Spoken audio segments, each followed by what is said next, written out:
So how my how that day started off basically. We were originally we were doing like parking lots basically. Uh it was pretty tough for me. I never do good in parking lots. So basically it was a little bit hard for me. I was going around, I was praying, I was keeping up, but I just felt like I wasn't doing anything, of course. But then after a while I started to notice that, like, I was giving him like fake prayers. So like I just stopped and I basically paused and I gave a real prayer, and I actually just kind of like hid behind a car or something and prayed basically. And then after that I noticed God was listening to me.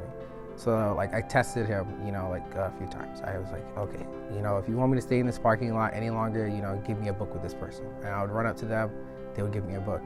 And of course I was still thinking, I was like, okay, this seems a little bit too fake. So I was like, give me 2 books this time. And then of course, like, I ran up to the person and I canvassed them.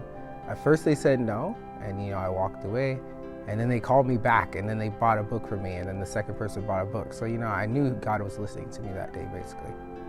So then after that, she did end up moving me after a while, and we went to another parking lot. But this time, I knew God was working with me. So like I was reaching out to a lot of people, I was talking with them. I was trying, my best. I still wasn't getting books out, but then I ran into like this kind of predicament. So in this area, there is like cultural differences basically. So we know like certain people, they'll just come up and try to help you. So like I saw like a black family, I was like, okay, they're gonna help me. And then I saw an Asian family and I was like, I don't know, like they may or may not help me. So I was like, okay, I prayed about it, and the Asian family was the first one I was walking to. So I walked up to them first and I canvassed him, and he didn't give me any emotion. He was just straight. He was like, and then he gave me like the Asian accent. He was like, oh, okay, like I don't really speak English that good. And I was like, oh, okay.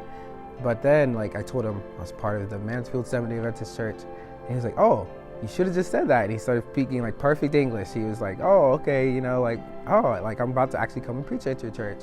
And yeah, he just went on about telling me basically how he was, really looking for youth out there. And like at first, like I gave him 2 books, so like he gave me 20. But then like he reached in his wallet and gave me like $100 bill basically. I was like, whoa, okay, like wow, like God's working right now. So I was like, all right. And before, like in the evening, I wasn't getting anybody to buy books, so I was just giving books out. So like I was under. So like that literally just like, boosted me right back up again, and I was able to continue canvassing and just talking with others. And I felt, God was with me. He had my back basically for the whole morning.